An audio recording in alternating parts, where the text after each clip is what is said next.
No, ľudská ako 7-ročná mala v škole úraz, tak sme šli s ňou na chirurgiu, kde pri odbere krvného obrazu sa zistilo, že má vyšší počet tých bielých krviniek. Následne nás poslali na ďalšie a ďalšie vyšetrenia, kde sa potvrdila tá chronická myeloidná leukemia. To sa vám zrúti celý svet v tom momente. Tá forma tej choroby bola len tá možnosť, že vlastne transplantácia. Pani doktorka na hematológii nám povedala, že dospelý človek s tým dokáže žiť aj 30 rokov. Dospelý. Ale u toho dieťaťa tam je to podstatne kratší čas. Ja som vedela, že som chorá, ale ja som si to nejako nepripisovala, že tu ide o niečo.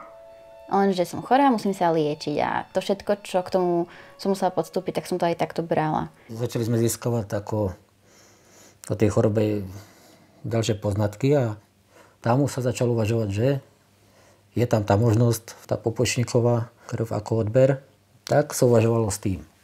Ľudská mala ten úraz v septembri a ja som v septembri otehotnela. Tak sme vedeli, že určitá nádej sa tu javí, lebo v podstate pri narodení ďalšieho súrodenca tá možnosť 25 až 30% zhody by mohla byť. A nechceli sme si nehať utiecť tú možnosť odobratia pupočníkovej krvi, ktorý je len v tom danom momente, keď sa dieťa narodí.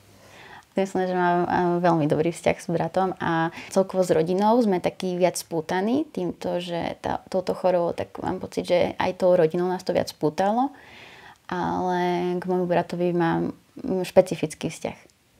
Pupočník sa odobral a čakali sme, že či bude zhodný ten malý narodený braček s Luciou. Bol zhodný, ale na základe vypočítanej bunkovitosti sme vedeli, že pre ľudskú je to málo. Zase vznikla ďalšia alternatíva, že vlastne to množstvo sa zmrazí a počká sa, až vlastne Patrik dospeje do veku 1 roka.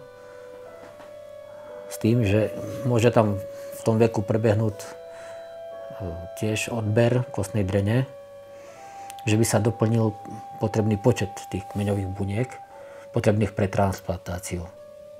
Bola to jediná možnosť.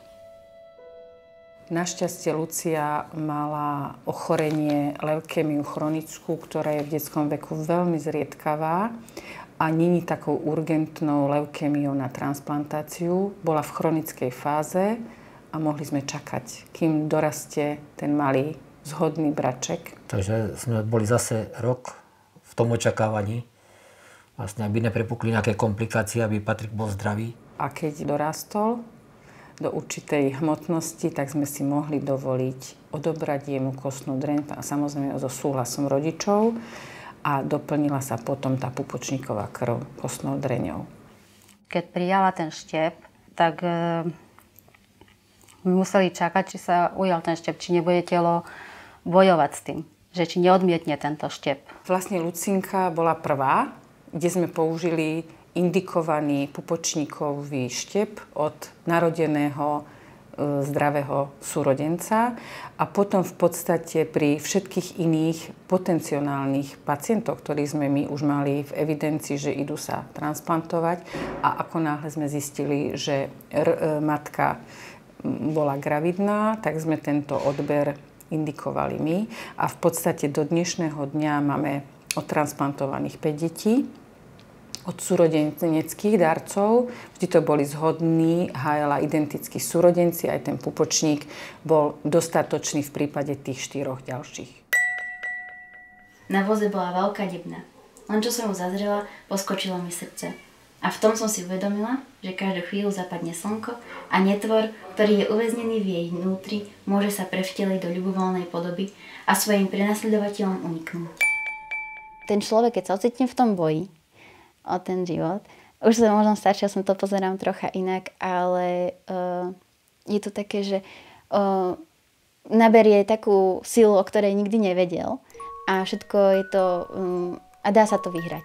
No ale človek si uvedomí, že veľa problémov, ktoré si myslí, že sú problémy, nie sú problémami. Že sú oveľa dôležitejšie veci ako nejaké malicherné veci.